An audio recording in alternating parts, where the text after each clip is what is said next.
Today I am going to show you how to do a hem stitch.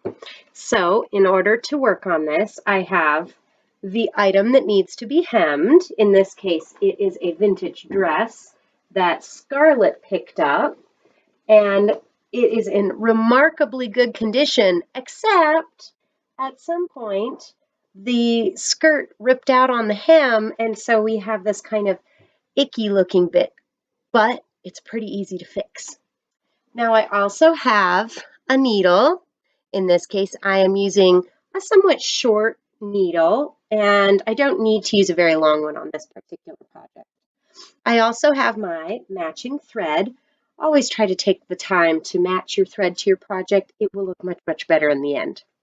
Now I'm going to thread my needle, and as I am working here, I am going to also make sure that I use beeswax, because the beeswax is really going to be important anytime I am hand sewing something. Now, when I put it through a machine, that doesn't require waxing because the machine itself does a lot of the regulating. However, I can't keep constant tension on it with just my hands, so the beeswax helps it from getting all tangled up and knotted. Now, it can still get tangled and knotted, but at least it'll be a little bit better. So after I get this nicely waxed with my beeswax, this just came from my cousin's wife, Betsy, had bees, and that's where that came from. I've got my thread with my knot at the end, and I'm all ready to go. Now, when I start working on a hem, I always pick a place where the seam comes together. And here you can just barely see, this is where they seamed the dress together, and that makes for the best place to start my stitching. So I'll flip this over, and I first secure it by using the stitch into where it originally was seamed. So that way I have a little extra oomph to it, and I can make sure that I start it really good and solid. Now, here's the really fun trick I'm going to show you today. I have taken just a very simple marker and made 2 marks on my thumbnail. Now, you don't have to have long nails to do this. You can do it with short nails too. You just put your marks back where the longest part of your nail is. This is going to be the distance between my stitches. And by using those marks, I can always see where I need to start my stitch and where I need my stitch to come out, and they'll always be the same because I'm going to use my thumb as my stitching guide. So as I go through, I am going to pick up just a couple threads on the outside of this. I'm not going to go through very many of them because I don't want my hem stitch to show up on the outside. Now I'm going to start from this side where my mark is, and I'll go in the other side, pick up a couple, and then I come back out where my second stitch is. When I pull it tight, I just want it to be nice and straight and flat. If I pull on it too hard, I'm going to get a really rumply, ugly looking hem. So I don't want to pull it to the point where it starts bunching up. Now for the next one, again, I'm going to hold it down, and I can see where my thread comes out on the first mark. And then over here, I pick up just a few threads and come back through where my second mark is. Now, the more you practice, the better you'll get. I already have an idea of where my hem needs to go because this was once hemmed. And all I'm doing is mending it, and I'm just re-sewing that part. But when you are sewing something from scratch, you are definitely going to want to take the time to iron it, to measure, to test, because if you don't quite get your hem set up right in the first place, the bottom is going to be all wonky. So you want to have it nice and even. Now, as I come around, each time I take just a tiny bite out of the front, I should see the long part of the stitch is going to be between those two marks on my thumbnail. I don't want to hardly see any thread at all on the front. And when you get this all done, it's going to create the illusion that the fabric just neatly ends and there's no indication of any kind of a seam. So this is what people have preferred for stitching the bottom of dresses especially for a very long time. Now you can top stitch, and when you top stitch, that is a visible sewn line done by machine. But instead, it looks very nice if you can't see any of the seams and if they are simply hidden on the inside of the garment's construction. So I haven't gotten very far yet, but you can already see from the front side, I have only tiny, tiny little pin pricks of fabric that if you aren't looking at it very, very carefully, you can't even see where I have sewn it. Now, when I look on the back side, all of the ugly stitching and everything is way back here where it will not be seen as the person is wearing it. So as Scarlett wears this around, you won't be able to see any of the seaming at all. The nice part about doing a big, wide hem like this, there's several inches of fabric here. See how wide this is? First off, that adds a little bit of weight. And when you have a dress, you want a little bit of weight to hold it in place, especially if it's windy or anything like that, but also because it will make the fabric drape nicely. So it looks lovely while you're wearing it, and you don't want it to look rumpled.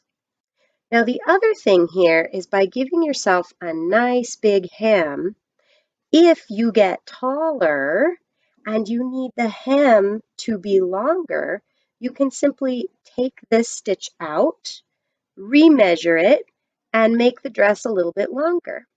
So in some dresses, they have up to 12 inches or more of fabric set aside in the hem so that you could continue to resize it over time. Now, most people in the modern world here simply wear clothes until they wear out and then throw them away.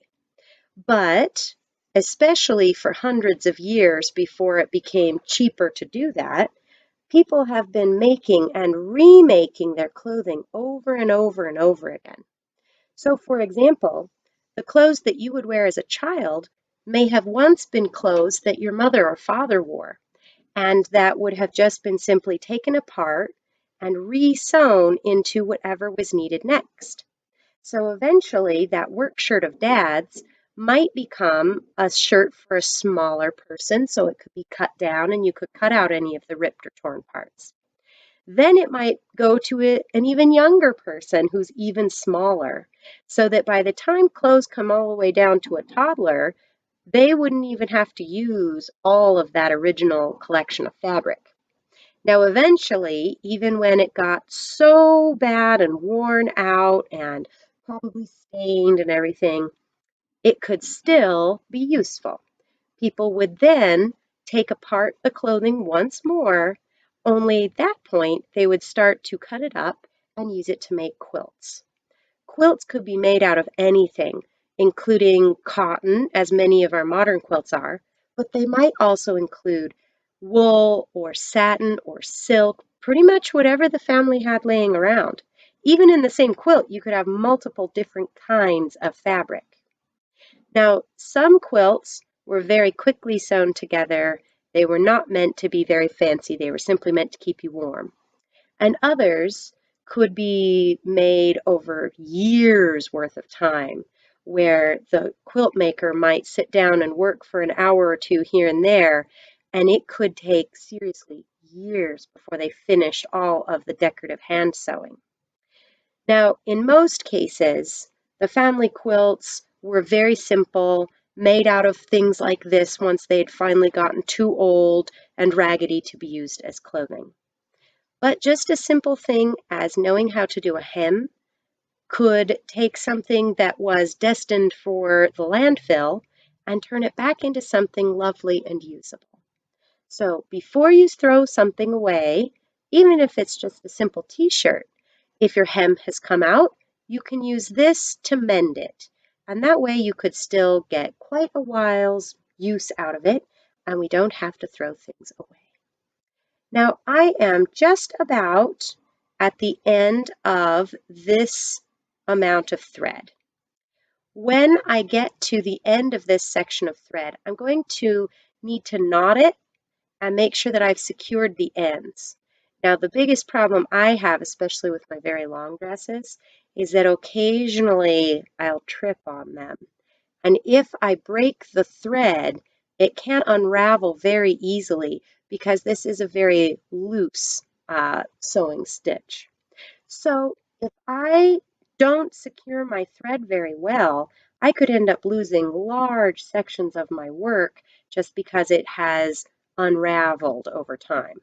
So I don't like to have any longer than the length of my arm on my needle. If I have more thread than that, it tends to get knotted up.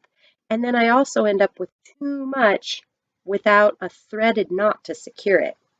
So this part here I have sewn, and now I'm ready to knot it so that I can start the next section.